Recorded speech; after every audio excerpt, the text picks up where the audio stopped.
Buenas noches a todos. Bueno, Vamos a esperar que la estrella de la noche se presente, David, con su tema. Ahorita seguro ya se contacta.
parasimpático, cuyo nervio principal que sale del romancéfalo es el nervio vago, y el sistema simpático. Son dos sistemas totalmente antagónicos, pero que presentan un equilibrio. Está siempre constante.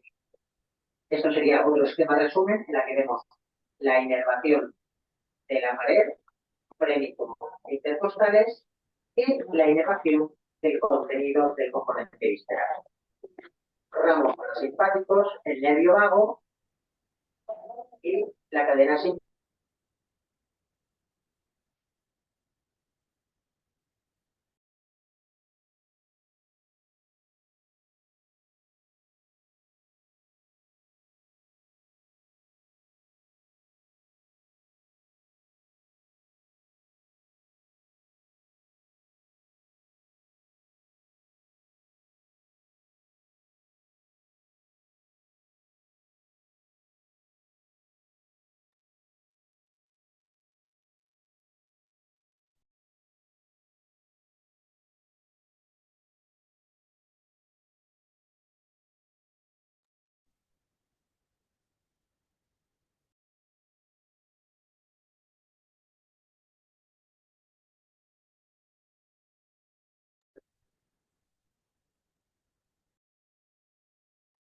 David, buenas noches, ¿cómo estás?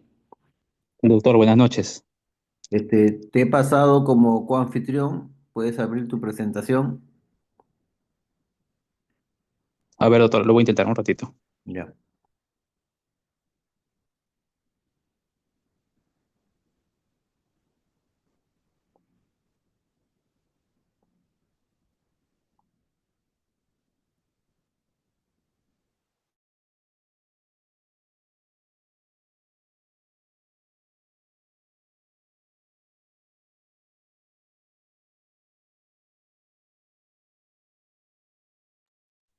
¿Se logra ver, doctor? No, no se ve nada.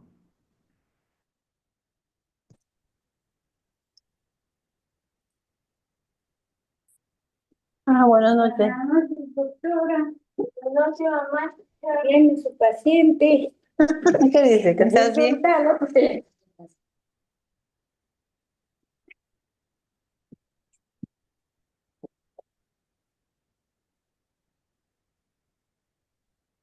Una osteoporosis en la columna.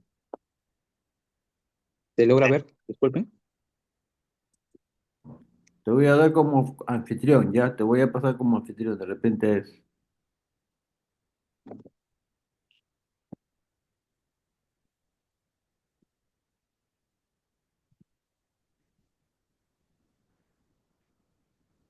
Ya, ahora intenta. A ver.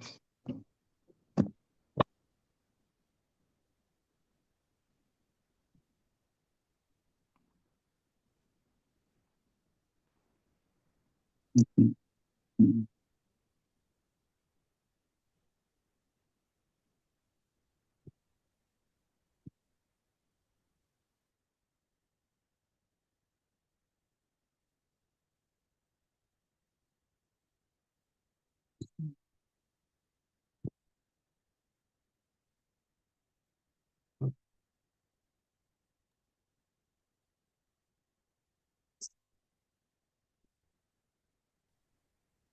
¿Ahora se ve? Sí, se está viendo.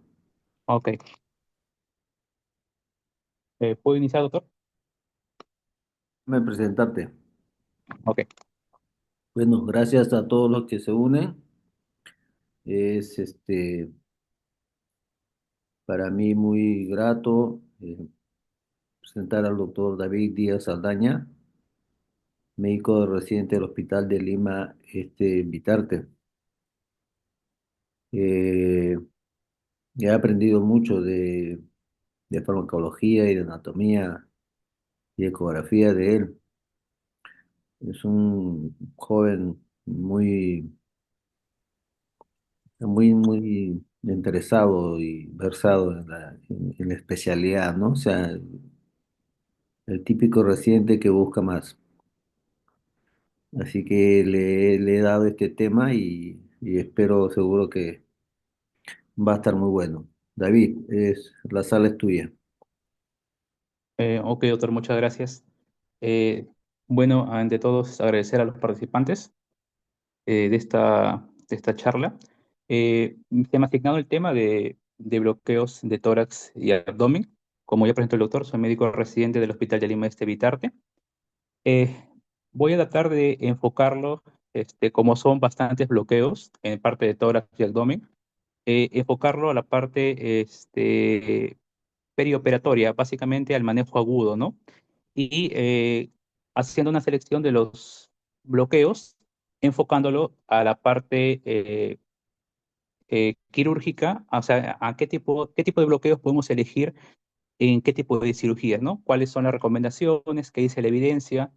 Y optimizando pues los riesgos y beneficios de cada bloqueo según la cirugía y el paciente.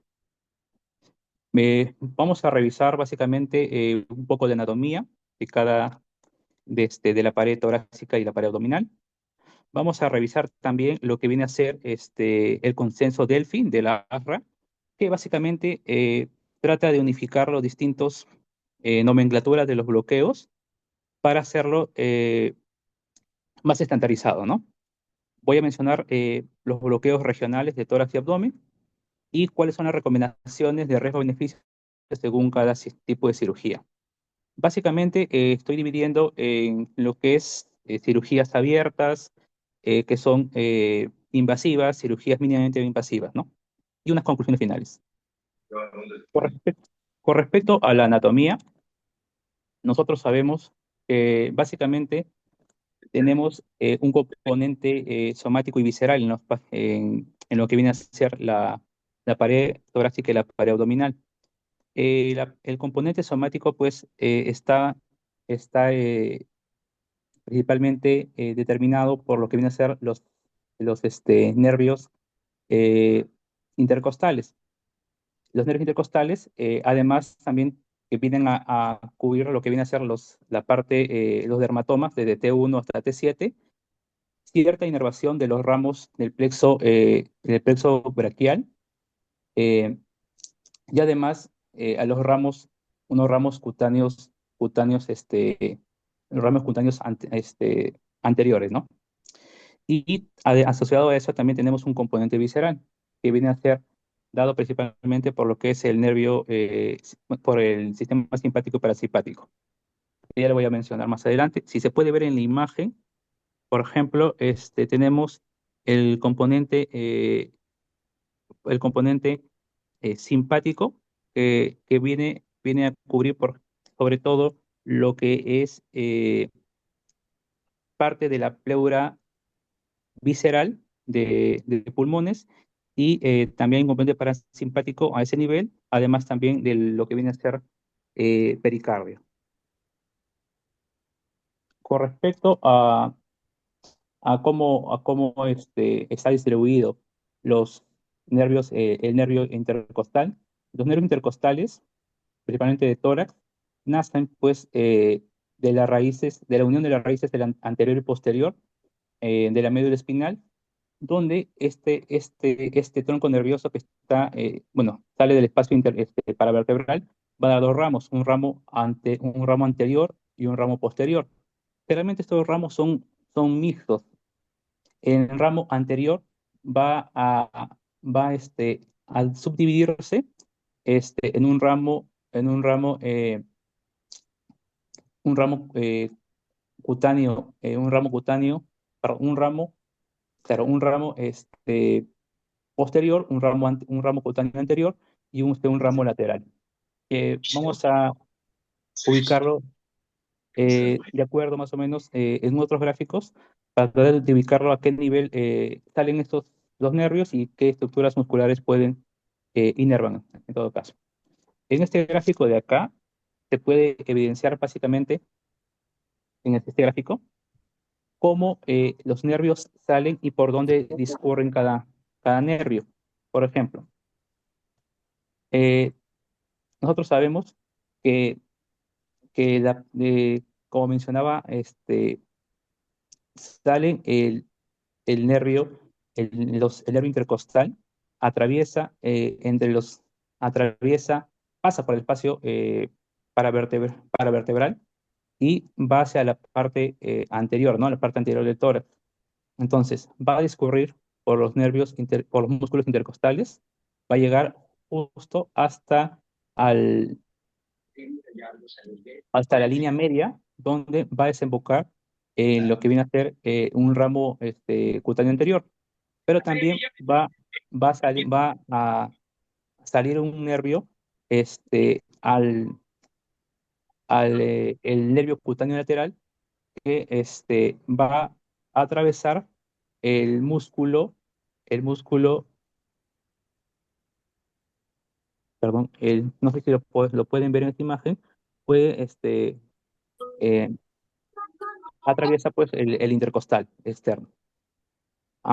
Adicionalmente, también tenemos ramas que en la parte superior, que vienen a ser ramas del plexo cervical. Por ejemplo, tenemos el ramas del nervio pectoral, bueno, las ramas que inervan el pectoral mayor y el pectoral menor, que vienen a ser el pectoral lateral y el pectoral posterior. Adicionalmente, también tenemos ramas del toracolumbar, el ramo que inerva ramos del serrato, del músculo serrato. En esta imagen de acá podemos observar básicamente qué bloqueos van a inervar ciertas zonas, van a coberturar ciertos nervios. Entendiendo como gol estándar, nosotros tenemos como gol estándar el, Por perdón, favor, apaguen sus micrófonos, por favor. ya, a Doctora, ver, su voy a poner. micrófono.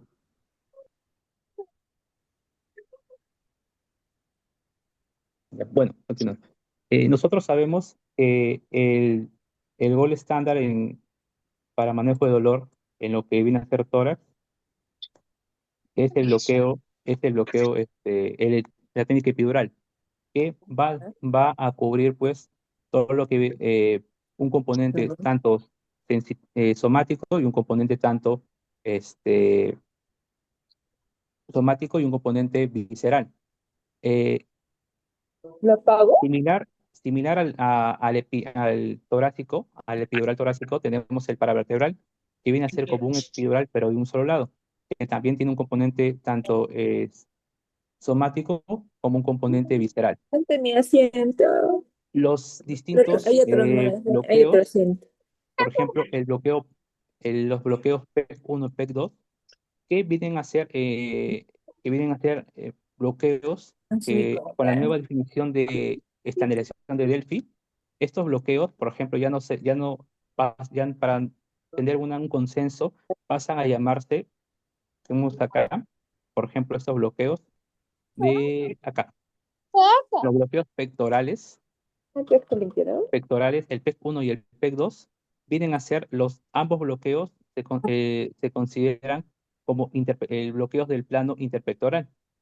Los PEC 2 con las variaciones que tiene, por ejemplo, el bloqueo del pecto serrato, van a llamarse como bloqueos del plano pecto serrato.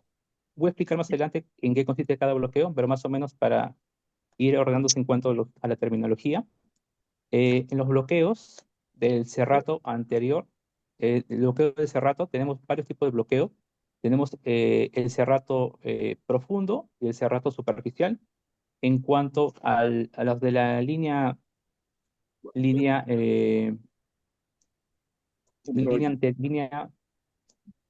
perdón, los bloqueos que vienen hacia la línea anterior, tenemos a los paraesternales, el superficial paraesternal intercostal, ¿no? Que ya voy a mencionar. En cuanto a los bloqueos abdominales, la nomenclatura básicamente es similar a los estandarizados. Lo único que cambia acá viene a ser los bloqueos TAP. Los TAP, que el TAP transverso y el TAP lateral, perdón, el TAP lateral y el TAP medio axilar se estandarizan como uno solo, ¿no? El bloqueo medio axilar. Y los demás nombres básicamente son como que si hay un consenso de acuerdo al nombre. Ya, vamos a iniciar con esto. Ahora sí vamos a iniciar con el tema de los bloqueos, comparando los bloqueos retrolaminares, el ESP, el paravertebral y el bloqueo epidural. Básicamente, estos bloqueos tratan de llegar al espacio paravertebral. El bloqueo, en esta imagen de acá, vamos a ver acá, el bloqueo paravertebral. Con el bloqueo paravertebral, perdón, esto no está avanzando. Ya. Perdón, acá. No está avanzando. Ok. Ahora vamos a revisar lo que vienen a ser los distintos bloqueos hacia la zona paravertebral. Para la zona paravertebral, el bloqueo paravertebral, iniciamos. El bloqueo paravertebral tiene como objetivo llegar al espacio paravertebral, que viene a ser el límite, el ligamento costotransverso superior y la pleura parietal.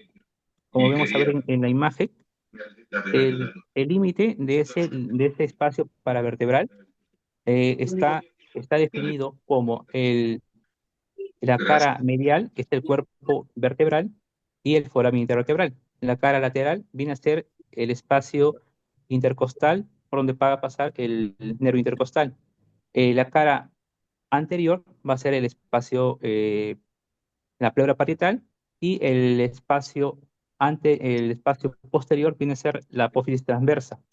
Entonces, el contenido va a ser el espacio paravertebral, va a pasar por ahí Apagamos, Caterina. el gángulo simpático, la cadena Qué simpática bonito. y los nervios intercostales, ¿no? Con sus respectivos vasos. Ahora, ¿cómo es el abordaje para este bloqueo paravertebral?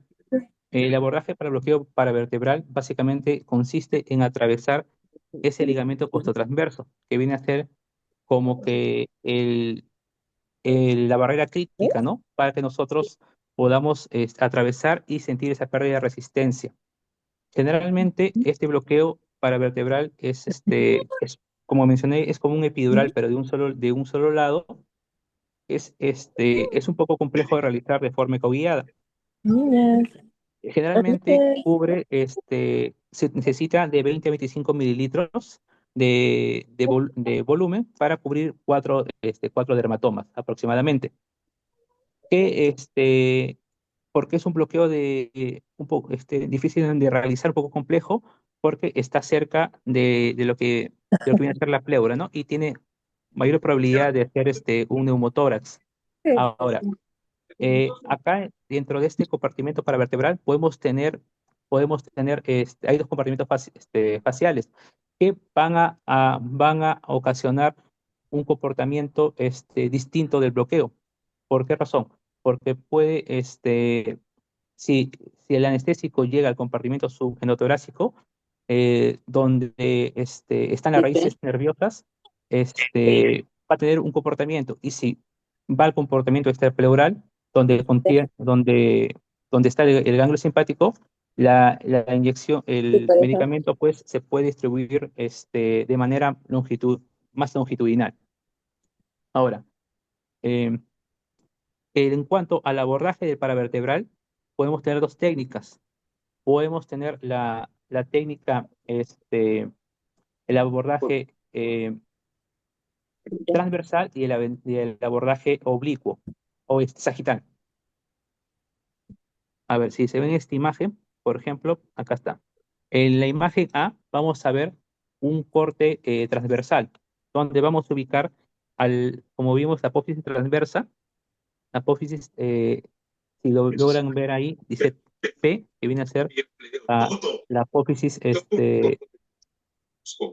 ver, voy a agrandar un poquito la imagen, ¿ya?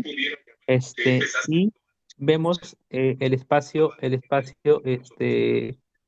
para vertebral. Ahora, como mencioné, el volumen que debe colocarse aproximadamente es 20 mililitros. Es un abordaje transversal. Adicionalmente, en la siguiente imagen se va a ver un poco mejor. Acá. Acá. Vamos a ver la apófisis transversa con su sombra acústica. Vamos a ver la pleura de esa línea hipercogénica hipercogénica, y vamos a ver el pulmón. Justo sobre la pleura vamos a ver el ligamento costotransverso, y entre el ligamento costotransverso y la pleura va a ser ese espacio donde va a ser la zona de objetivo. Entonces, como ven, es un área un poco compleja de llegar, ¿no? Para hacer un bloqueo paravertebral guiado. En cuanto al abordaje paramediano, vamos a ubicar desde posterior hacia anterior, vamos a ubicar los músculos de acuerdo a donde lo realizamos, el trapecio, romboides y el músculo del erector de la espina.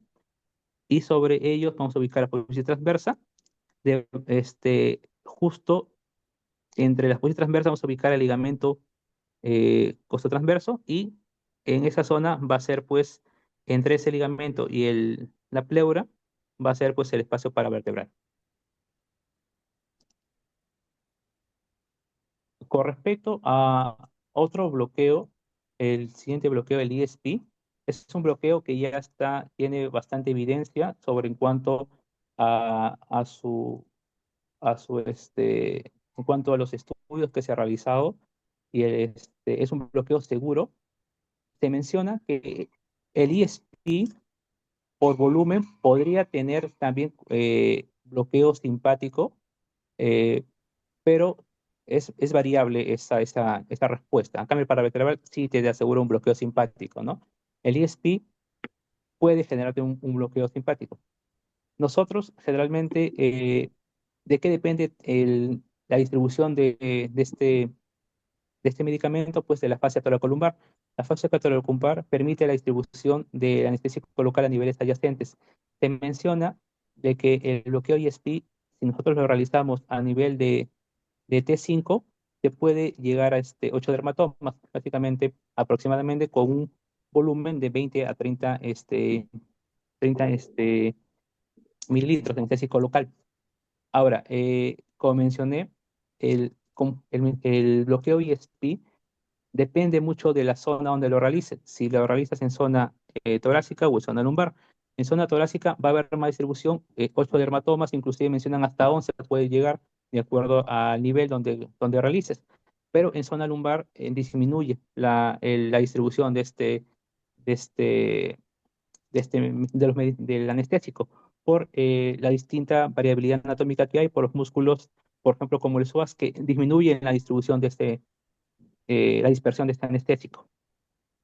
Ahora, Lo bueno del ESP, como mencioné, es que es un bloqueo que en teoría no te da no te da no tiene las contraindicaciones mayores que tiene un bloqueo epidural y que también tiene el bloqueo paravertebral.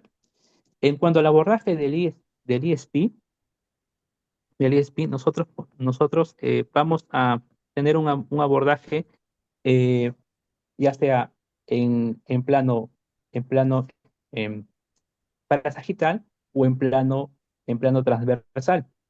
La recomendación es, bueno, más común que he visto realizar y donde hay más evidencias en el plano longitudinal, el plano parasagital, donde nosotros te recomiendan colocar, por ejemplo, si vamos a hacer una cirugía de tórax, o una mastectomía en T5 iniciar, y tratar de hacerlo a 3 centímetros de la apófisis transversa, no, apófisis espinosa, y después ir de lateral a medial, tratar de hacer un barrido de los cuales nosotros vamos a visualizar las costillas y estas costillas tienen una convexidad característica.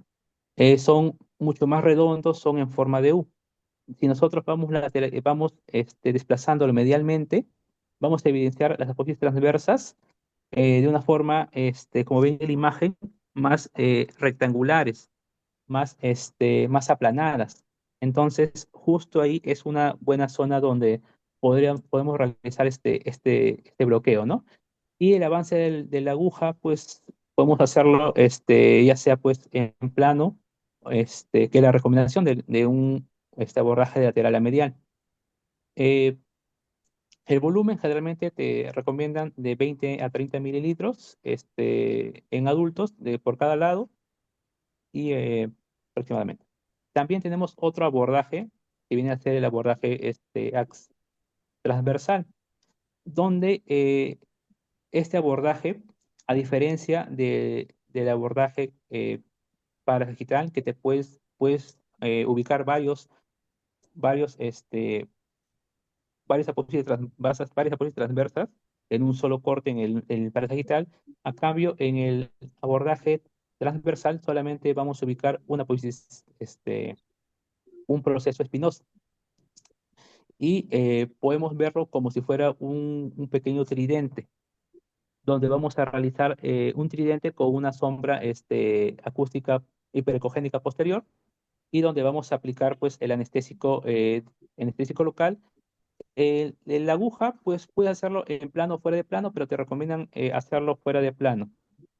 Es un bloqueo, es una ventaja que es un poco más intuitivo, pero la desventaja es que hay mayor riesgo de pulsión pleural, ¿no? Porque no podemos ver el desplazamiento de la aguja de- de- como en el abordaje parasagital. En cuanto a la evidencia del ESP, principalmente las indicaciones del ESP están en cirugía de tórax, mama, cirugías estéticas, cirugía de cardíaca, cirugía de columna. Hay múltiples estudios, como pueden ver, y también para cirugía abdominal. Entonces, si nosotros tenemos un paciente pues, que se va a ser sometido a una cirugía de tórax, tenemos que ver qué tipo de cirugía se va a realizar, si es una cirugía abierta o si es una cirugía mínimamente invasiva. Si tenemos una cirugía abierta, el gol estándar generalmente cuando hay un componente somático y visceral y no hay contraindicación, es la anestesia epidural, que es una técnica anestésica completa. Ahora, si por ahí tenemos otra opción de repente de elegir el paravertebral, también va muy bien. Recordemos que solamente es de un solo lado el paravertebral. Las complicaciones mayores son similares al epidural, solo que el paravertebral, sus complicaciones menores son un poco menos frecuentes. Y el ESP también es una buena opción, aunque su componente visceral no es no siempre no es tan potente como el del epidural, pero también es una buena opción. Si tenemos una cirugía, ya sea mínimamente invasiva, ya sea por VATS, o sea, por videotracoscopía o si no por cirugía robótica, podemos utilizar pues de elección un bloqueo ESP como base en nuestro pilar analgésico. Ahora, en cuanto al paravertebral y el epidural, no sería mucho bloqueo para lo que puede generar este, lo ocurrente que puede ser esta cirugía, lo poco ocurrente, ¿no? Entonces no hay tanto beneficio en utilizar estas técnicas analgésicas. Tenemos adicionalmente otras técnicas analgésicas en cuanto a cirugías mínimamente invasivas como parte de un manejo multimodal del dolor. Por ejemplo, bloqueos del serrato, bloqueos de las ramas cutáneas anteriores y también tenemos infiltraciones locales, ¿no?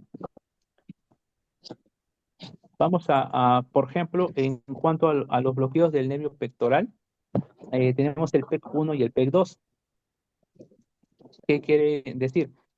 Básicamente, nosotros tenemos que recordar que, que, el, que de entre el pectoral mayor y el pectoral menor van a pasar los nervios del pectoral, el pectoral lateral el pectoral lateral y el pectoral medial.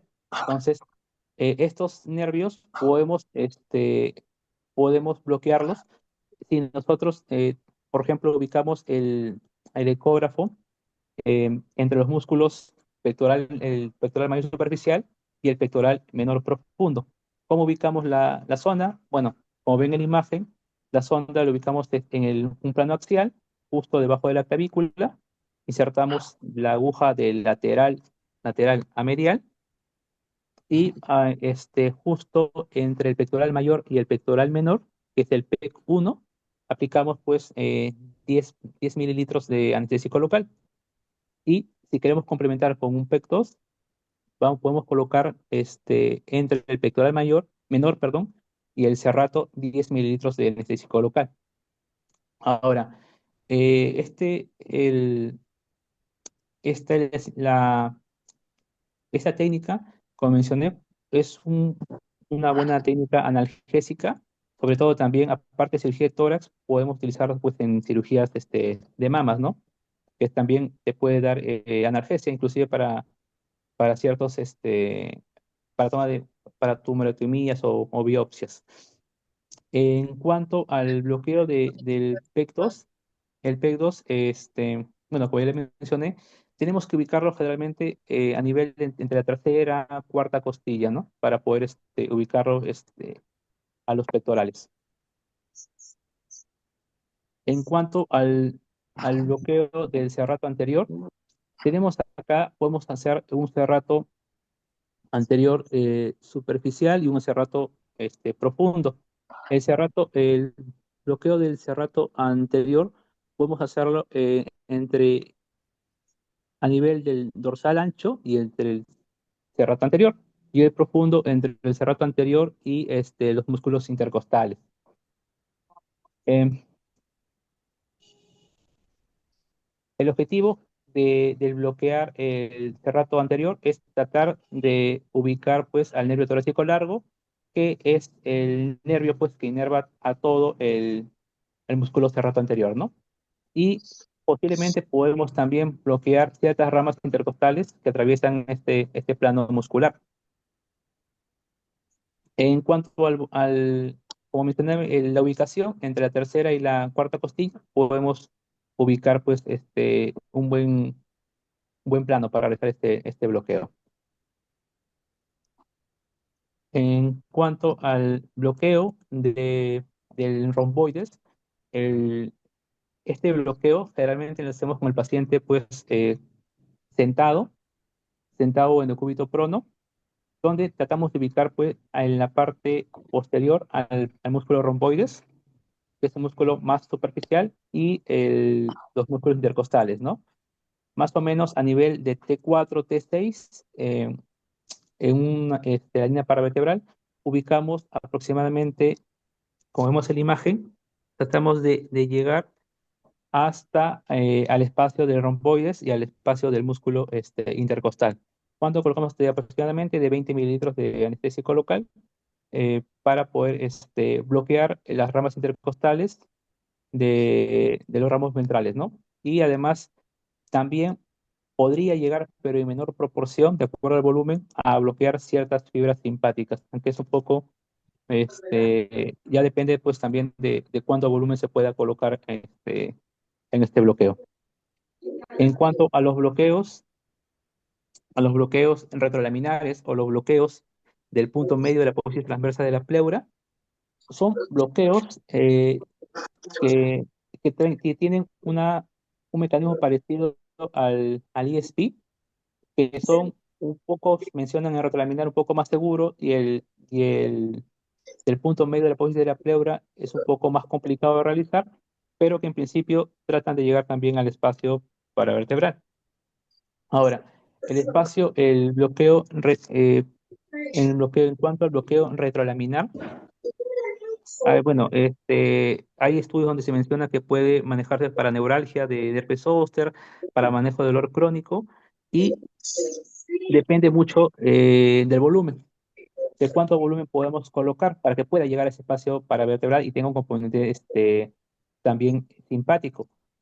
Por ejemplo, se ha visto en estudios cadavéricos que, que si uno coloca el bloqueo anestésico local, por ejemplo, 15 mililitros de volumen, no llega hasta al espacio paravertebral.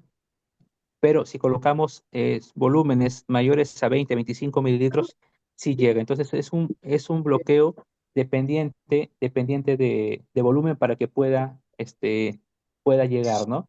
La ventaja de retrolaminar, pues, es comparado con el del punto medio de la posición transversa de la pleura, es que te permite mayor seguridad porque está chocando con estructura ósea, no como el espacio, punto medio de la posición transversa de la pleura, que te quedas pues con mayor riesgo de que puedas ocasionar pues un neumotórax.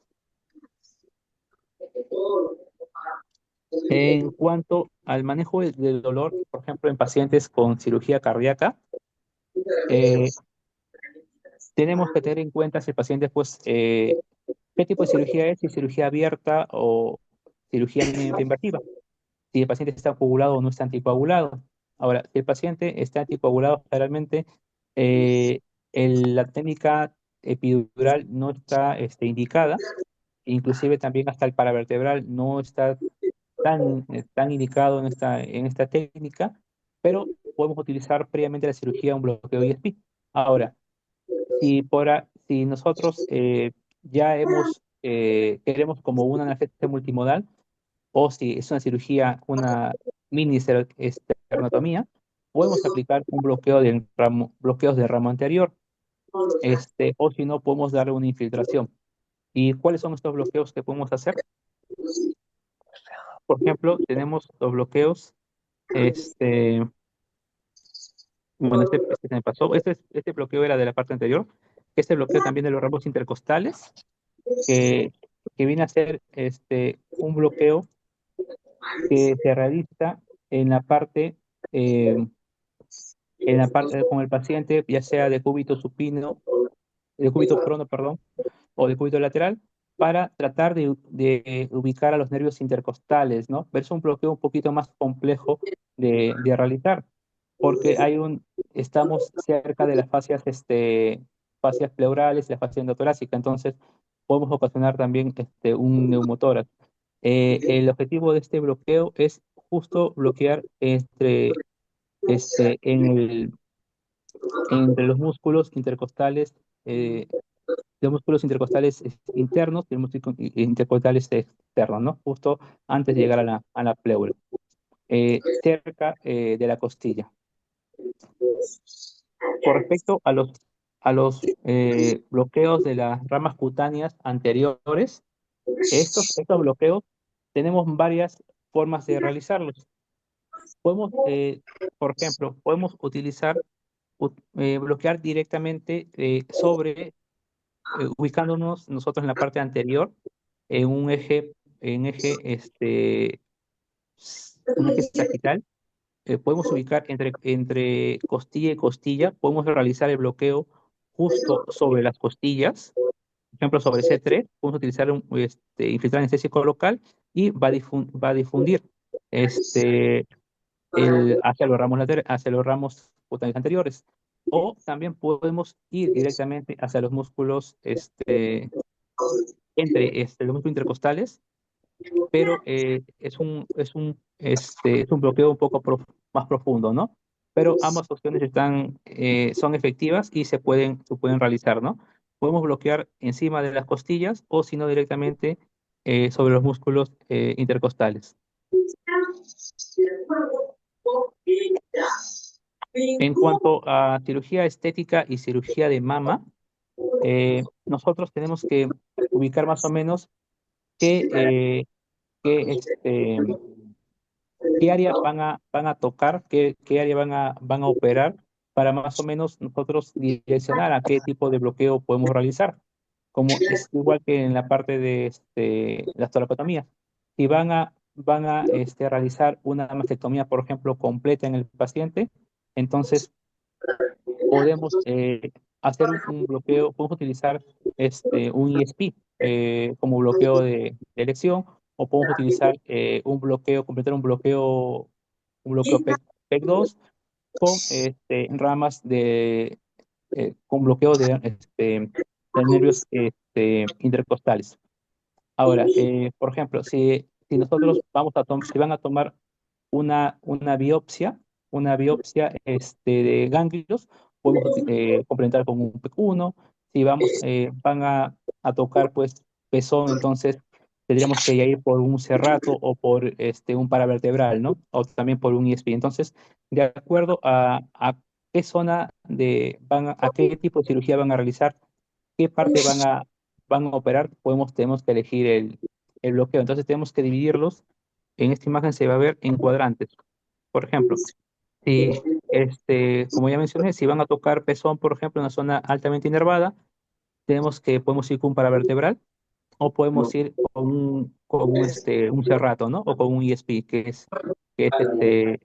cubren un buen área de la mama. Ah, en cuanto a los bloqueos del abdomen, en los bloqueos del abdomen tenemos que diferenciar primero de dónde a dónde, cuáles son los límites del abdomen. El borde superior del abdomen básicamente viene a ser desde la costilla 7 a 10, tocando la apófisis hipoides y el arco costal, es el borde superior. Borde inferior consideramos las crestas ilíacas, el ligamento inguinal y el espina ilíaca anterosuperior. El borde anterior es importante, es porque está formado por... Perdón. Ya no puedo compartir la pantalla.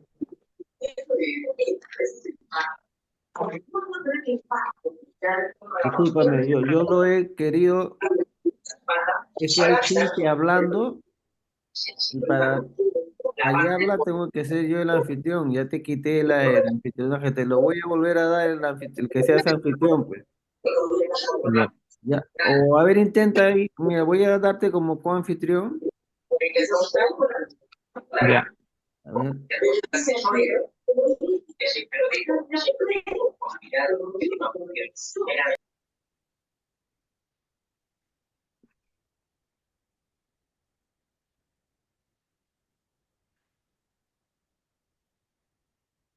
no, ¿qué estoy haciendo?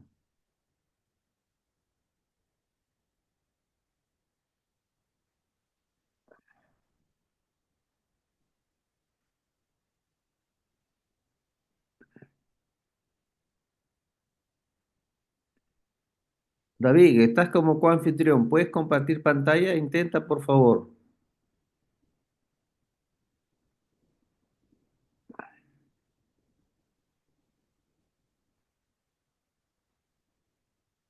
Ahí está, hijo, ahí está.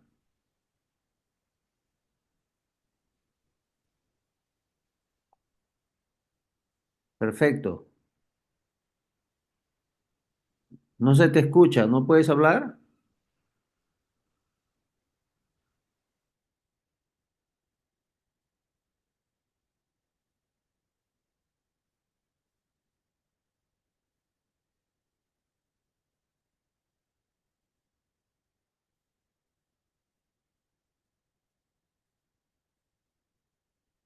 Ahora sí, ya,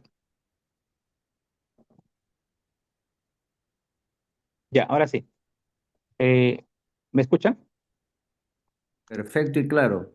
Ya, listo. Ahora, como continuaban los límites del abdomen, borde superior, el borde inferior de la caja torácica, como vemos, apófisis hipoides y arcos costales.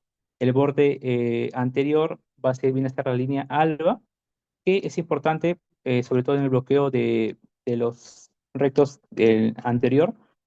Eh, el lateral, que viene a ser los oblicuos, el oblicuo externo, interno y el transverso. El borde posterior, que viene dado por la columna vertebral, el psoas lumbar y la fascia columbar, y la parte, la cresta ilíaca es y los músculos paravertebrales.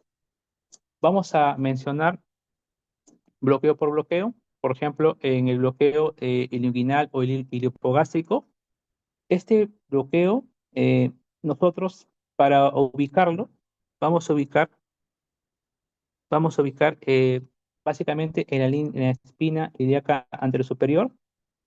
Vamos vamos a ubicar en dirección hacia el ombligo, más o menos, para tratar de ubicar esta imagen que vamos a ver, cómo discurre eh, entre el oblicuo interno y el transverso, para ubicar a los nervios de hilo inguinal de adentro hacia la parte lateral, perdón, el hilo hipogástrico hacia la parte medial, para tratar de ubicar a esos nervios y tratar de infiltrarlos aproximadamente con entre 5 a 10 mililitros de anestésio local por nervio.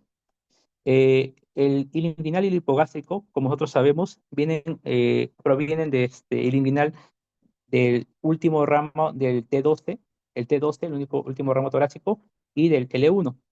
Viene a, a formar el ilinguinal, que viene a formar básicamente lo que viene a ser la zona, da inervación al pubis y todo lo que viene a ser la zona genital. El nervio hipogástrico viene inervado viene una rama del L1 y que va a dar inervación a la zona glútea y todo lo que viene a ser el hipogastrio. Entonces, este bloqueo está indicado pues para lo que viene a ser procedimientos eh, para dar analgesia, sobre todo a la zona inguinal, la zona suprapúbica y a la parte supromedial o escroto, pues zona genital, ¿no? Es un bloqueo analgésico. Em, con respecto al bloqueo transverso del abdomen, el bloqueo transverso del abdomen, eh, tenemos principalmente tres tipos de abordajes en este tipo de bloqueo. Tenemos el abordaje, en la parte superior van a ver el subcostal, que toma como referencia a la línea este, medio axilar, no, perdón, al subcostal toma como referencia la línea medio clavicular, como vemos ahí, básicamente por la línea, cerca de la altura del pezón más o menos, como referencia, y 2 a 3 centímetros debajo del reborde subcostal. Entonces, vamos a ubicar ahí el abordaje del transverso subcostal. ¿Qué vamos a ubicar nosotros? En este caso, vamos a ubicar el músculo transverso y vamos a ubicar el recto anterior del abdomen. Básicamente, es el bloqueo, infiltramos aproximadamente justo en ese punto de 10 a 15 mililitros de volumen. Es un bloqueo que si bien es cierto, cubre solamente un solo lado, no llega a cubrir la línea media, pero es un bloqueo analgésico para cirugías, sobre todo, por ejemplo, unas colecistectomías, gastrectomías o cirugías bariátricas, ¿no? Cirugías que te van a cubrir hasta más o menos T6, T9 aproximadamente. Ahora, otra variación del TAP, también tenemos el TAP clásico, que es el TAP lateral, que se toma como referencia a la línea medio axilar y se menciona que tiene que hacerse entre el reborde subcostal y la espina ilíaca, entonces es la cresta ilíaca, entre esos dos A nivel de la línea medio axilar, ubicamos el ecógrafo, tratando de ubicar pues la imagen más icónica del TAP, donde ubicamos al oblicuo interno y el transverso del abdomen. Aproximadamente se coloca un poco más de volumen, de 15 a 20 mililitros por lado, y básicamente te va a dar una analgesia a nivel de T10, más o menos de T10 hasta T12, ¿no? Una analgesia periumbilical. Pero, como digo, no llega hasta a línea media, ¿no? Básicamente a la parte periumbilical y la parte inferior del abdomen. Puede ser una buena opción para manejo de dolor en apendicectomías o histerectomías. Y por último, tenemos el, el TAP, que viene a ser un TAP posterior, que lo vamos a ver acá. ¿Qué viene a ser? Eh, Tenemos que ubicar como sitio casi, casi como si fuera eh, un cuadrado lumbar. ¿Por qué? Porque vamos a ubicar justo entre al paciente en decúbito lateral, vamos a ubicamos el triángulo de Petit, donde vamos a ubicar el anestésico local justo entre el transverso del abdomen y el cuadrado lumbar. Este bloqueo, como es posterior y en teoría nosotros queremos que discurra por más extensamente, tenemos que colocar más volumen. En estos casos, recomienda colocar el doble del volumen que los TAP mencionados anteriormente, para que pueda tener mayor dispersión hasta áreas más posteriores. Generalmente es una opción para cirugías un poco más agresivas, por ejemplo, una nefrectomía, una prostatectomía radical, ¿no? También se podría utilizar. ¿Hasta dónde puede llegar? Generalmente puede llegar hasta T7 hasta L1 aproximadamente. Am, bueno, en los siguientes tenemos el bloqueo del recto, bloqueo de los rectos. Ahora, en cuanto a este bloqueo, generalmente es el bloqueo ideal en cuanto a línea media. ¿Por qué se menciona que línea media?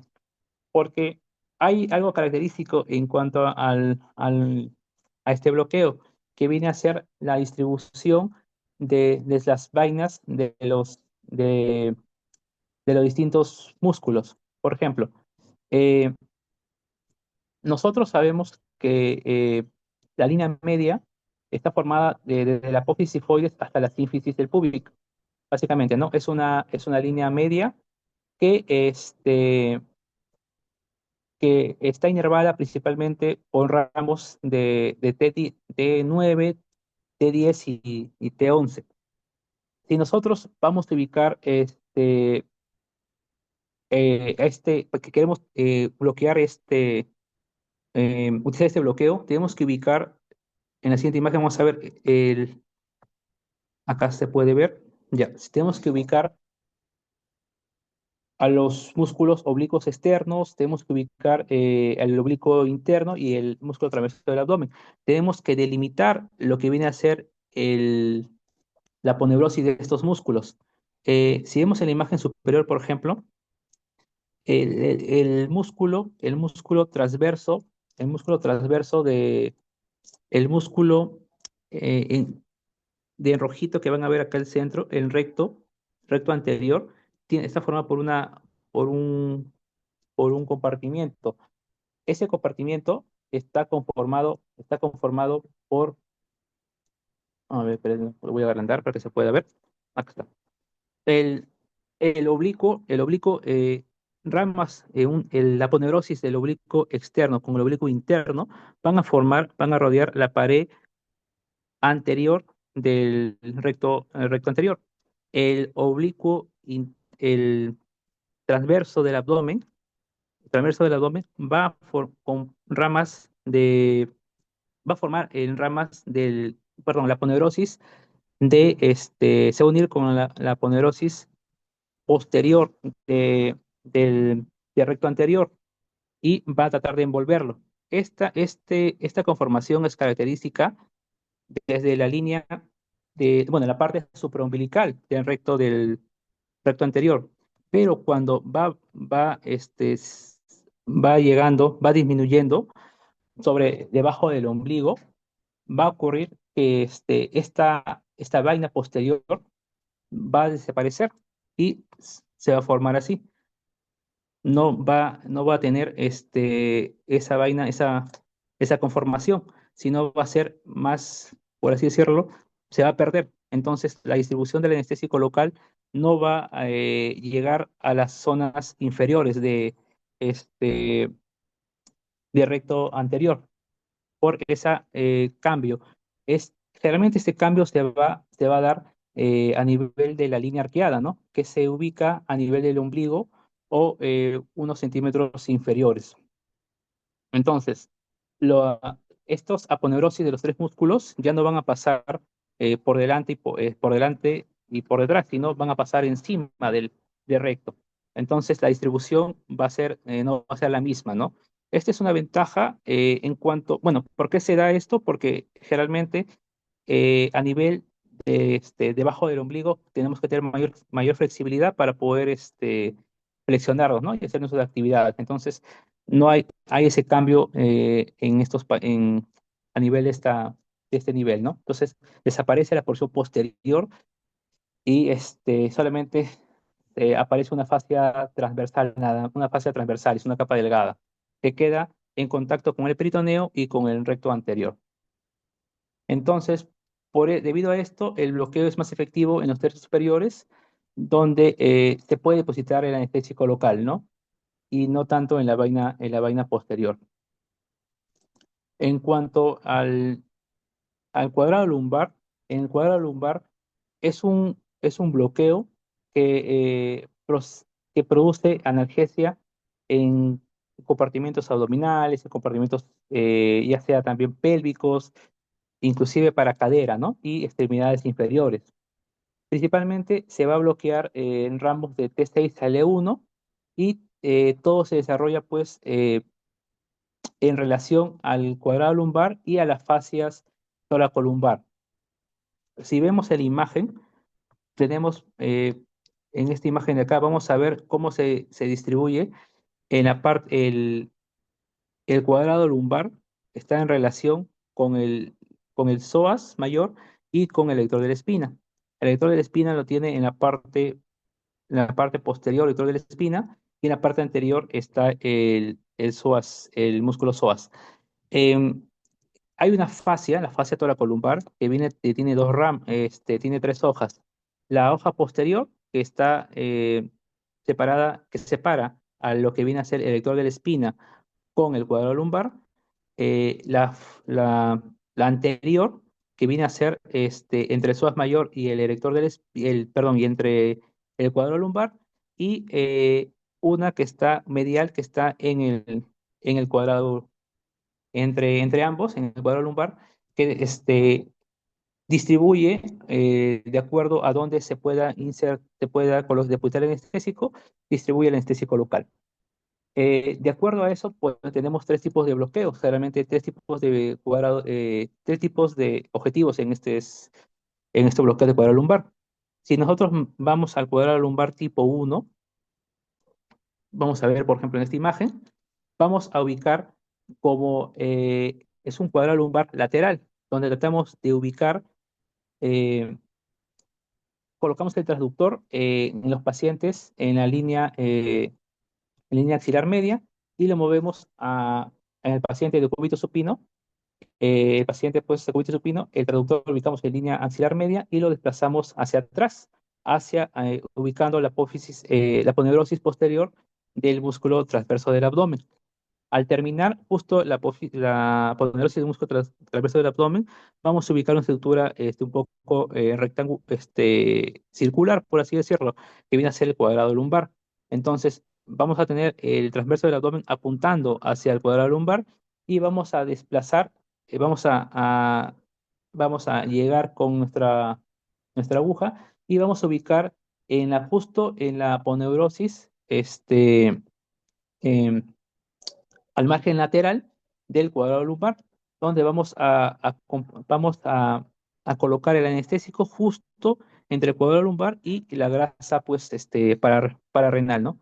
Para depositar el anestésico. Aproximadamente se menciona 20 mililitros de volumen te va a dar un bloqueo de T6 a L1 y va a cubrir básicamente en ramas cutáneas, pues,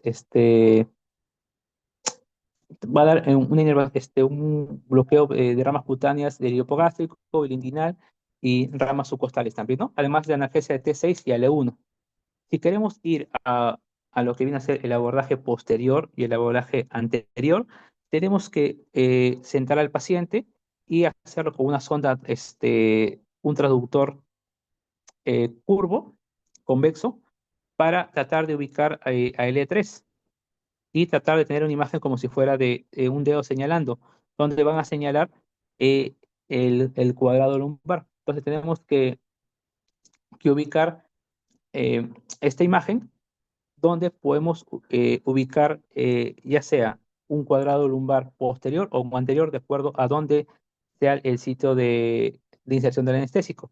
Si queremos darle un abordaje posterior, entonces lo más posterior del cuadrado lumbar es a nivel de la fascia posterior, entre el cuadrado lumbar y el músculo erector de la espina, donde vamos a colocar pues, un anestésico local. Es el, es un bloqueo, es el abordaje donde el tiempo de acción es más rápido del anestésico y es un, es un bloqueo donde con 20 a 30 mililitros de volumen podemos tener inclusive analgesias para lo que viene a ser a niveles de cobertura de T7 hasta T12. Si nosotros ya atravesamos el músculo cuadrado lumbar y lo depositamos entre el cuadrado lumbar y el psoas, vamos a tener un abordaje anterior. Como mencionamos, es entre la fascia tóraco-lumbar anterior y el psoas, ¿no? La cobertura del anestésico generalmente te puede dar T6 hasta L1 o L2 aproximadamente. Eh, el volumen en cuánto colocar depende, es un rango variable, pero podemos dar entre 20 a 40 mililitros aproximadamente. Y las dosis de medicamentos, generalmente en estos bloqueos faciales, pueden ser de 0,1, 0,15, 0,25 de bupivacaína, ¿no? Bueno, eso era todo. Muchas gracias. Juan David, muchas gracias por tu presentación, bastante interesante. Eh, Sé que es una tarea bastante extensa y lo has resumido perfectamente y creo que de una manera que no la veamos imposible y difícil, ¿no? No sé si hay alguna del auditorio, algún comentario o alguna pregunta.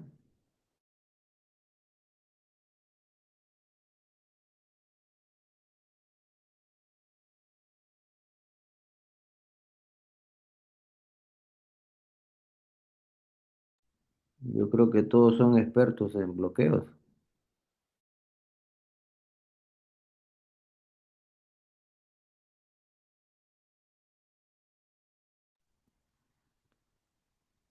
David, ¿puedes poner tu presentación ahí en la pantalla?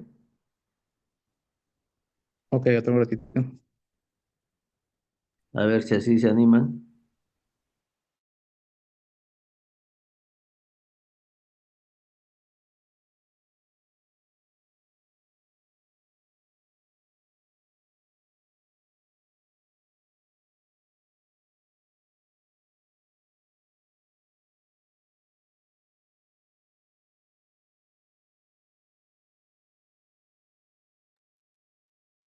Ajá, vamos bien. Chévere. Entonces, no sé si yo voy a ir hablando, David, y quizás vas poniendo las imágenes, ¿no? Respecto al bloqueo paravertebral, eh, bueno, como todos ustedes me conocen, yo soy un médico ya un poco antiguo, ¿no? Eh, Fundamos la unidad de dolor de Almenara hace ya más de 30 años. O sea, el año pasado pues, se cumplió 30 años de formado. Y todos estos bloqueos los hacíamos a ciegas. Tengo libros y librillos de bloqueos ilinguinal y lipogástrico por técnicas palpatorias, ¿no? Y hasta ahora yo me atrevería a hacer, por ejemplo, el bloqueo paravertebral torácico. Lo hacíamos en paciente sentado o en boca abajo, dos veces de dedo por fuera de la espina. Se entraba con una aguja, se chocaba la apófisis transversa o quizás la costilla. Costilla, no, tiene que ser apófisis transversa y retiramos la aguja y entrábamos ahí, a ese espacio que está señalando David, ¿no? Era atravesar 2 centímetros, tú tocabas hueso y después tratar de avanzar 2 centímetros por dentro de él, ¿no? Y muchas veces cuando hacíamos los paravertebrales torácicos a ciegas, no había todavía la ecografía, algunos pacientes tosían, ¿no? Y ya al principio sacábamos la aguja inmediatamente, pero ya después un poquito que le perdimos miedo a que el paciente tosiera, ¿no? O el paciente sentía en la boca el sabor de la anestesia, ¿no? No tengo la menor idea hasta ahora de cómo el paciente pudiera sentir el sabor de la anestesia cuando hacíamos un bloqueo paravertebral torácico, pero la realidad que era así, ¿no? La ventaja ahora con los bloqueos que has mencionado es que pueden hacerse bilateralmente, ¿no? En cambio, para el vertebral torácico a ciegas solamente puedes hacer un lado, ¿no? Por el riesgo del neumotórax, ¿no? Porque no estás viendo la pleura nada, entonces tenías mucho más riesgo de neumotórax. Anecdóticamente, les comento que nunca he tenido, al menos que yo sepa, un neumotórax por un bloqueo paravertebral torácico, pero sí he tenido neumotórax con bloqueos intercostales,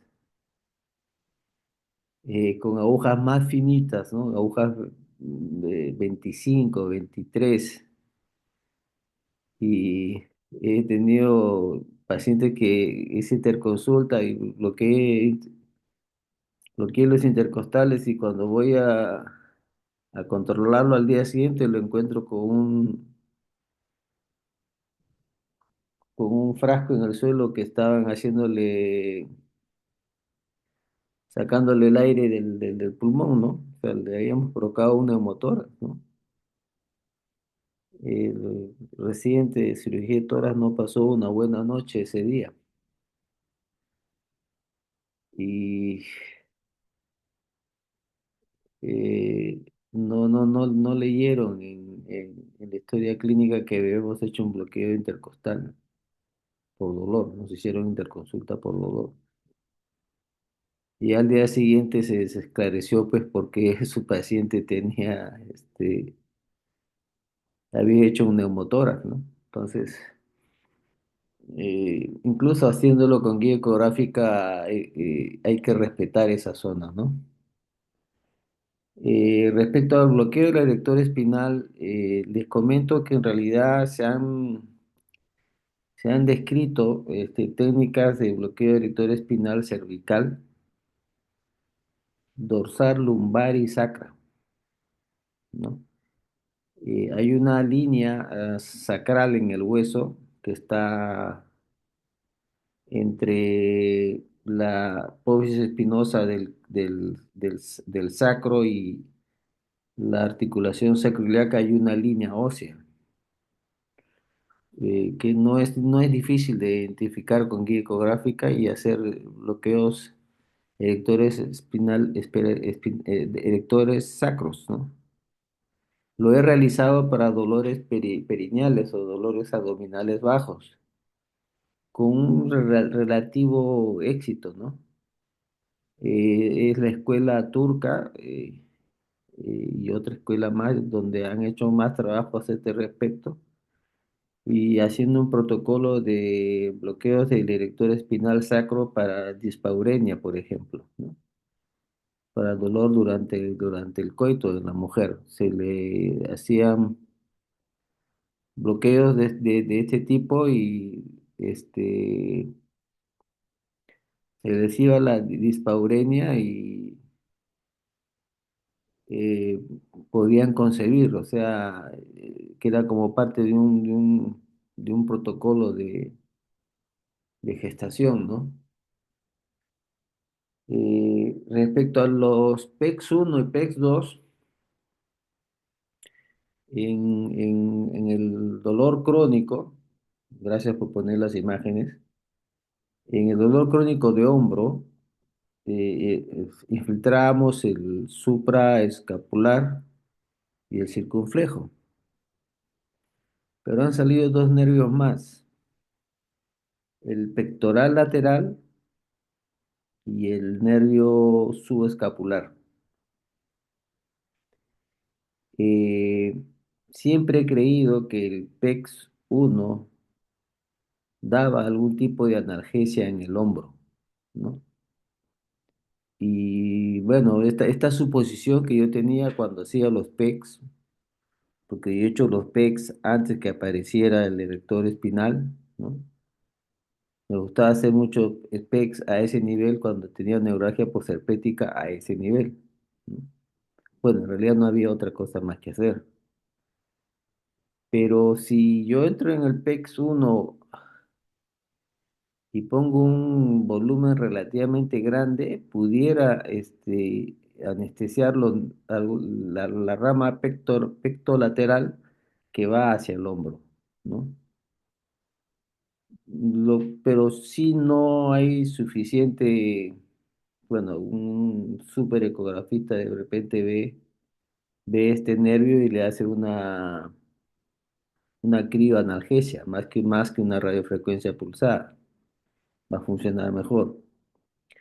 Ahora, me llamó un poco la atención cuando yo aprendí los pectorales, que el PEX 1 era entre los dos músculos pectorales que sí se ven, y el PEX 2 era tocando la costilla. Pero veo que acá tú ya lo has puesto, que el PEX 2 es entre los pectorales y el músculo serrato a nivel de C3, C4, ¿no? Vale la aclaración que me has hecho porque me estás actualizando, ¿no? Yo el PEC 2, yo lo hacía tocando la costilla, pero parece que no es así. La, la, Su utilidad en dolor crónico, como le digo, le pudiera ser para el hombro, ¿no? Pero eso ya se lo dejo a algunos colegas que en este auditorio están haciendo o están empezando a hacer sus pininos en terapia del dolor. Bueno, que investiguen sobre lo que les estoy conversando. Respecto al bloqueo retrolaminar, tiene una gran utilidad. eh, con guía ecográfica. Con la fluoroscopía, es muy complicado hacer un bloqueo facetario torácico con fluoro.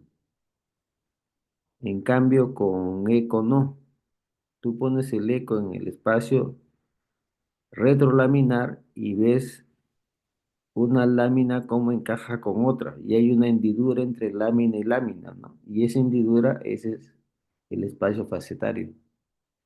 Entonces tratamos de hacer diagnóstico de dolor facetario torácico más con el abordaje laminar con eco que con el mismo arco en C, ¿no? No es muy seguro o tan efectivo como lo es en la región lumbar, hacer el facetario con ecografía, pero es lo que hay, ¿no? Al menos a mí, si me piden hacer un facetario dorsal, lo haría con eco retrolaminar. Sí, de todas maneras, la región torácica siempre con mucho respeto por el peligro del neumotórax, ¿no?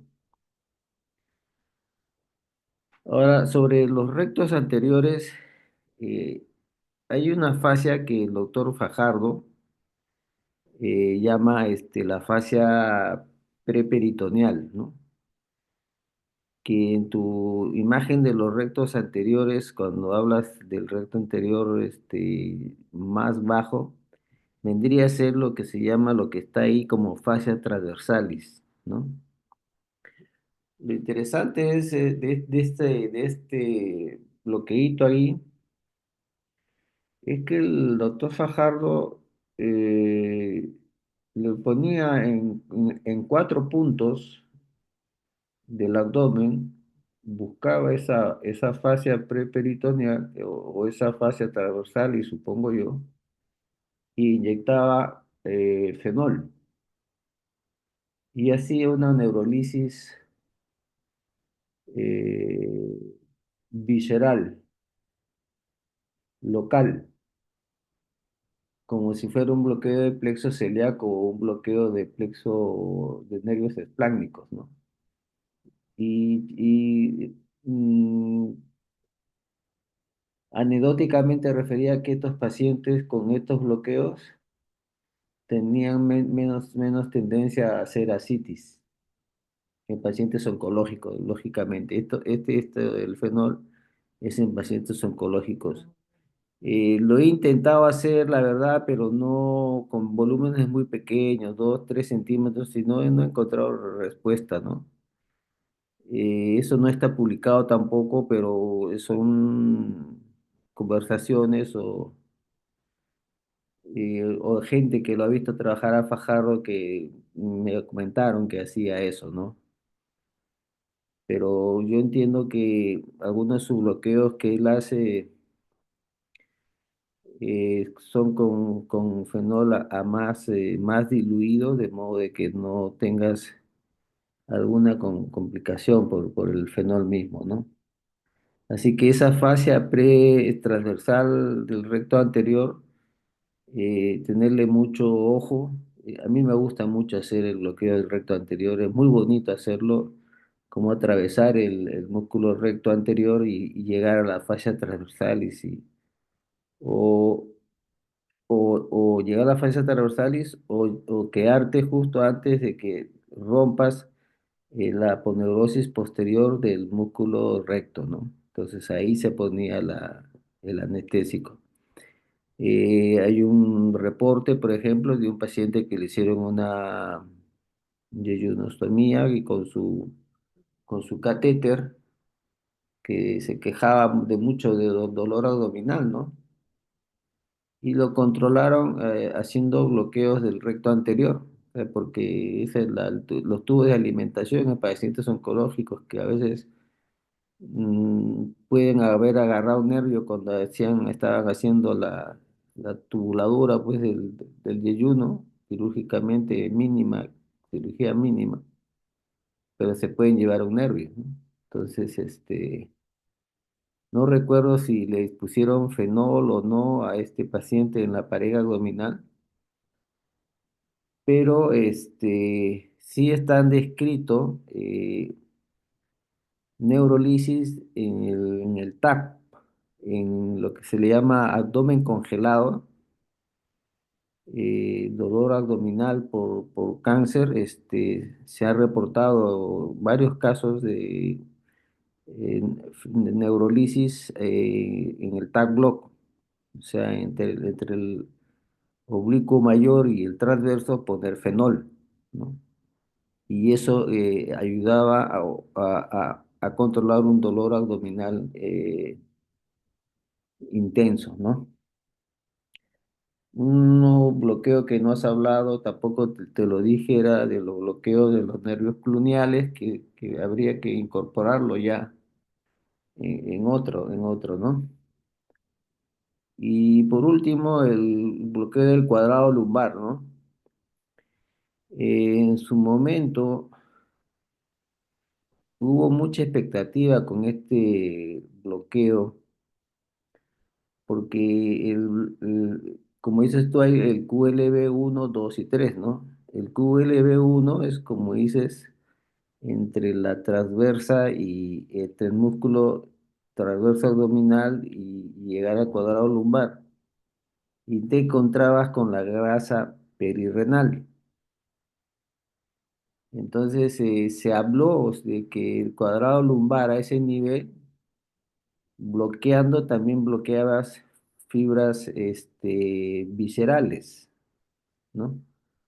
Había un árabe que era muy famoso en las redes y que presentó un caso de un paciente con una cardiopatía, eh, por lo que no podía hacerse anestesia epidural ni general, con una hernia, con una bolsa escrotal gigante, ¿no?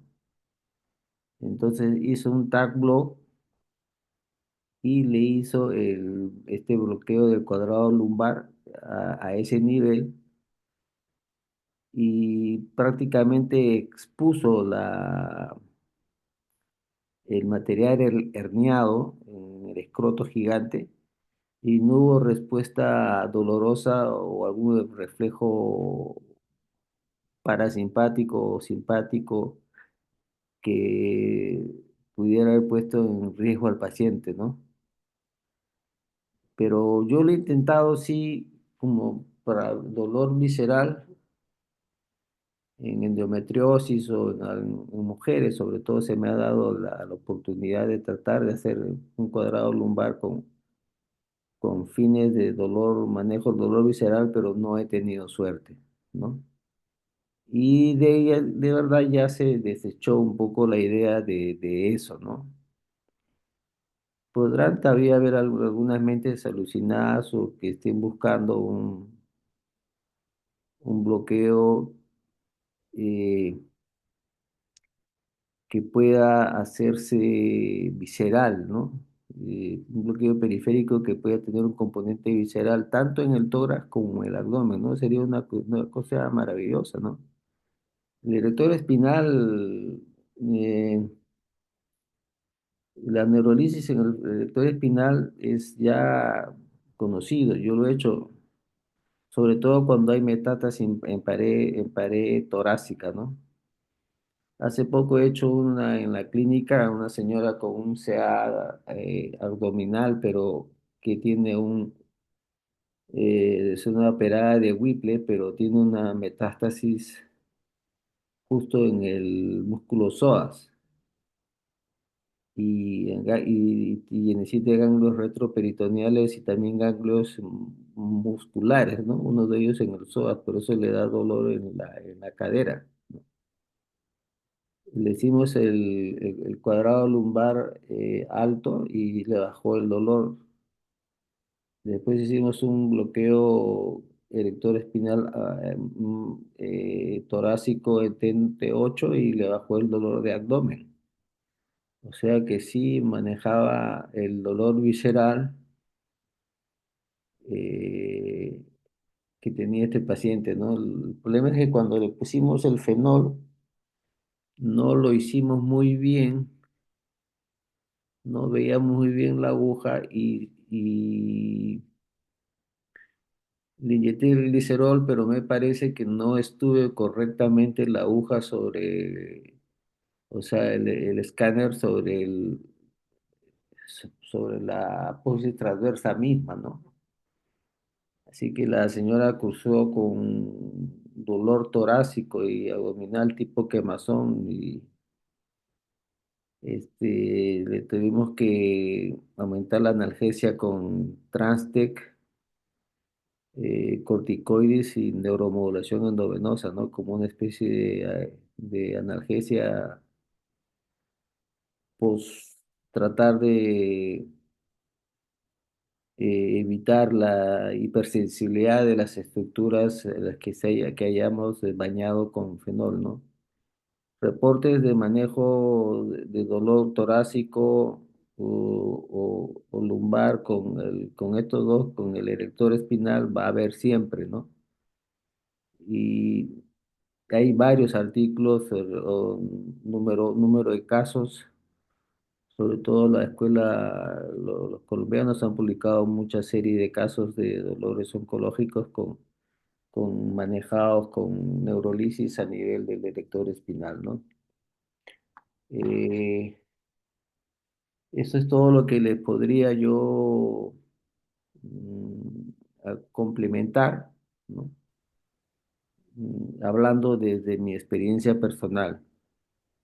No sé si hay alguna pregunta en el auditorio para mí o para David.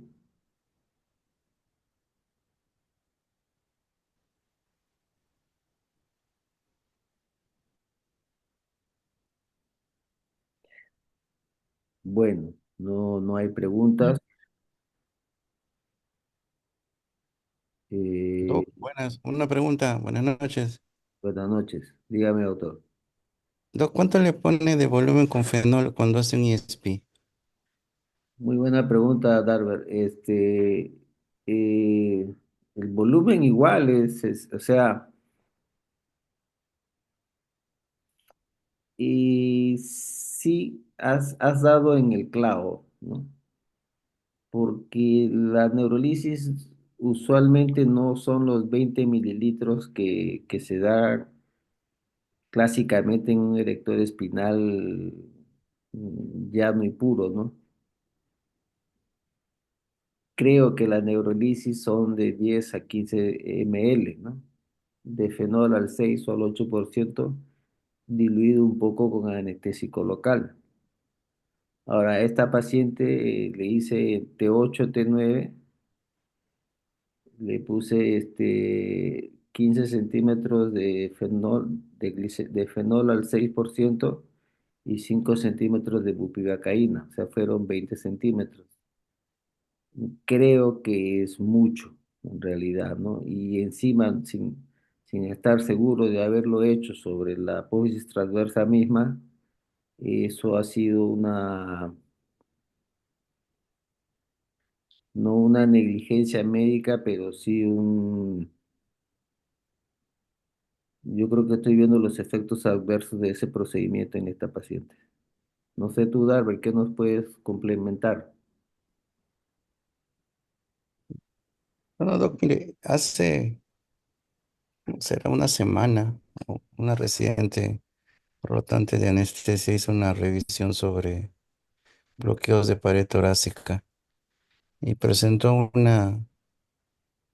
es un artículo de revisión bien extenso, pero en cirugía cardíaca, no aplica a todo, ¿no?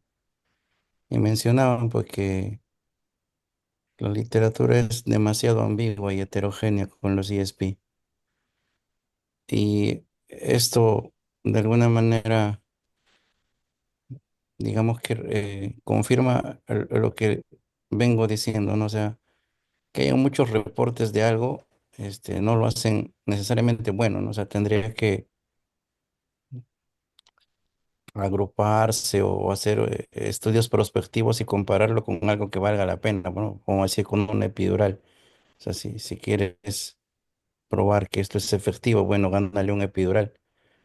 Donde sí tiene un lugar interesante es cuando no puedes o no quieres hacerle un epidural por el motivo que sea y pues entre ofrecerle algo y nada, pues sí ayuda, ¿no? Y también mencionaba que el volumen para estos casos, o sea, si realmente quieres llegar, porque esto llega casi por rebosamiento, ¿no? Es más de 30 mililitros por lado. Ahora, lo otro que a mí sí que me gusta mucho hacer es el paravertebral.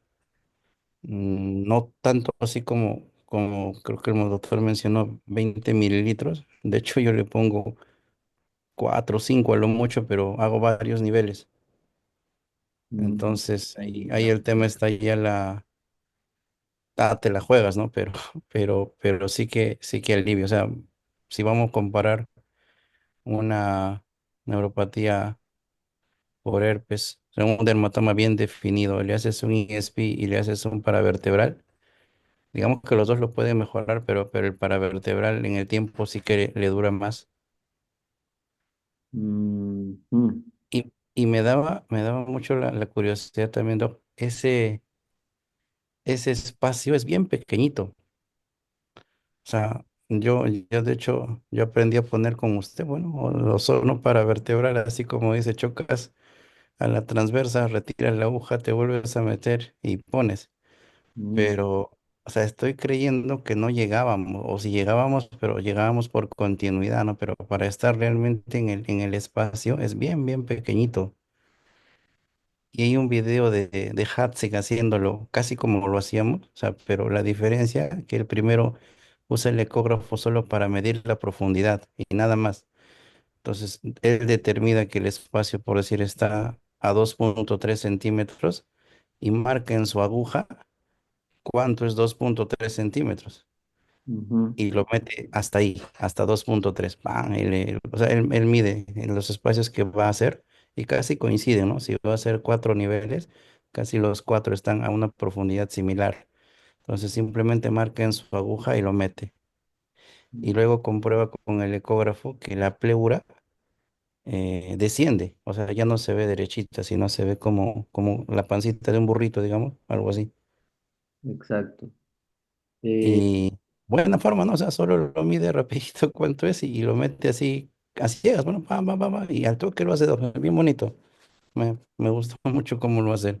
sí, la técnica oblicua ha reemplazado la técnica transversal. En lo personal, a mí me gusta más la técnica transversal en el paravertebral porque era bonito, o sea, se era muy claro llegar con la aguja por encima de la pleura y el concepto era que tenías que empujar la pleura hacia abajo, tenía que moverse la pleura hacia abajo para decir que estabas poniendo bien el anestésico local, ¿no? Ya todo esto, realmente todas estas conversaciones o discusiones se han diluido un poco por el erector espinal, pero es cierto también lo que tú dices, hay mucha variabilidad, ¿no? En el mismo paciente y con el mismo médico en diferentes pacientes, le pone 20 ml de erector y de repente no agarró muchas zonas, ¿no? Y en otras veces sí agarró, ¿no? Entonces, hay no lo decimos, o no se le, no se le habla mucho de eso digamos, de entre los médicos de dolor latinos, porque el erector espinal es una contribución latina a la anestesia regional, ¿no? Y aún los europeos, les cuesta eh, decir quién fue a veces el autor del bloqueo, ¿no? Mm, Y no, pero yo creo que lo ha popularizado más bien es su perfil de seguridad, ¿no? O sea, si no estás claro con el uso del ecógrafo, entre chocar hueso y acercarte a la pleura, pues preferible chocar hueso, ¿no? Quizá eso lo ha hecho tan extenso, pues, ¿no? Lo hacen en niños, en adultos, con diferentes volúmenes, como dice usted, en el cervical, en el sacro, pero el tema es que no está bien uniformizado, o sea, no es, a pesar que hay un montón de reportes y todo, en eso justo lo que la doctorita que hizo la charla, me llamaba mucho a la reflexión, bueno, ¿cómo es posible que tanto se hable y a la hora de la hora cuando lo vas a comparar con otros, o ujú, sea, no es que marque la diferencia, bueno, y eso que ahí estamos hablando de 30 mililitros, ¿ah? O sea, la dosis tope.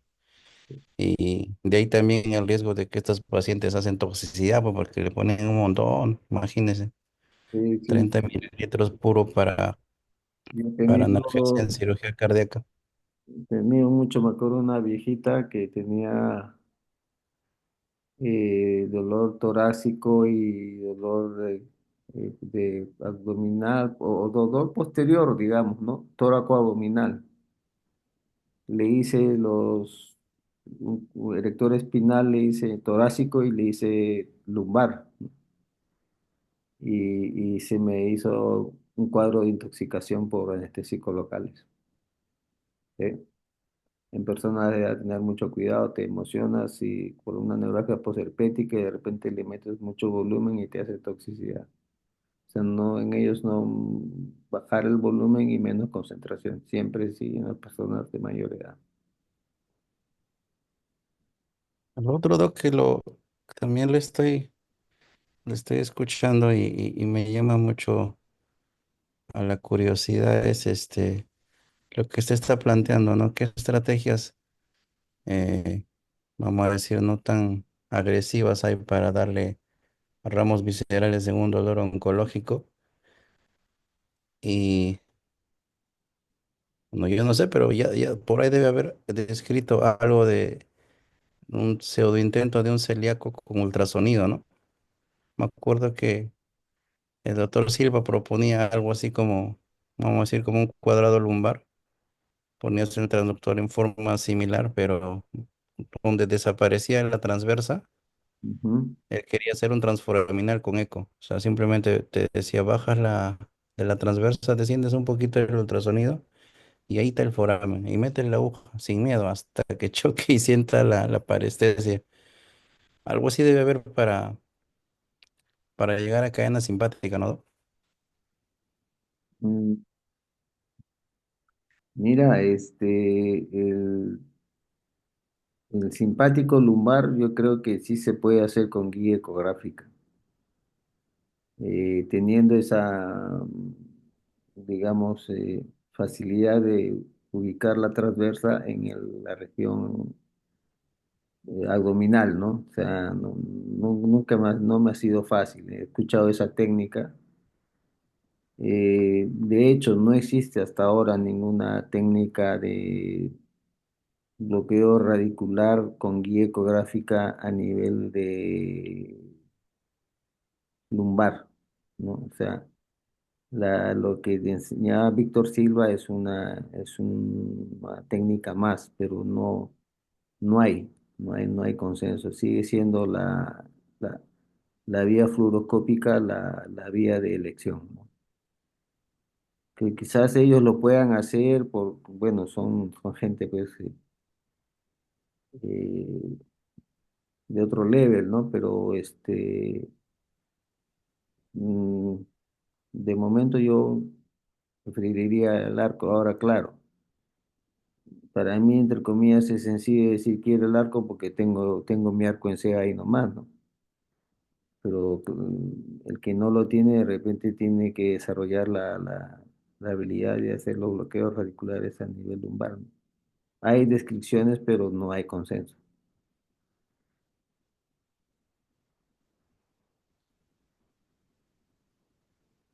Cierto, gracias. No, a ti, Darwin, al contrario, muchas gracias por tu presencia, tu participación. El doctor Darwin Carvajal es un médico peruano que está haciendo su fellow de dolor en la ciudad de Panamá. Y es para mí un placer y un gusto presentarlo porque él es parte del staff de la Clínica El Dolor de Lima, ¿no? Así que ya estamos pendientes a su pronto regreso. No habiendo nadie más que quiera intervenir, espero que estas conversaciones y comentarios hayan sido de utilidad, de que hayan aprovechado la charla, em, que ha buscado David de puntualizar ciertos conceptos, ¿no? Y que pues no le tengamos miedo, ¿no? O sea, si tu asistente no quiere que le pongas con guía ecográfica a un paciente, salte de la sala y busca a otro, ¿no? O sea, porque si te vas a quedar con el asistente enchufado ahí con el TIVA o con el Alceborane, ¿no? A mí, bueno, me encanta, ¿no? Yo, por ejemplo, yo no soy tibólogo, ¿no? Para mí la anestesia es inhalatoria, ¿sí? Sí, es la que más me gusta, ¿no? O sea, si algo tengo que extrañar de la especialidad son las intubaciones y cómo con el gas hacerlo entrar en los planos anestésicos a los pacientes, ¿no? Claro, ahora con el TIVA, pucha, que le miden hasta le hacen electroencefalograma para dar anestesia, ¿no? Bueno, eso era ciencia ficción en mis épocas.